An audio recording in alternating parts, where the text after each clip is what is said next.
రాజ్యమేది లేదు గాని రాణిలాగా చూసుకుంటా, కోట కట్టలేను గాని కళ్ళల్లో నిన్నే దాచుకుంటా. రాత ఎట్లా రాసి ఉన్నా ఆ మార్చి నీతో రాసుకుంటా. స్వర్గమంటూ ఉన్నదంటే అది నీతోనే ప్రతిరోజు పంచుకుంటా. నిన్ను గన్న మీ నాన్న కన్నా అల్లారు ముద్దుగా సాదుకుంటా. నీకు కోపం వస్తే కొంత దూరం ఉంటా, నువ్వు గీత గీస్తే నేను దాటనంటా.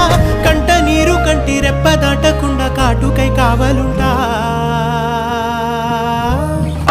రాంబాయి నీ మీద నాకు మనసాయనే.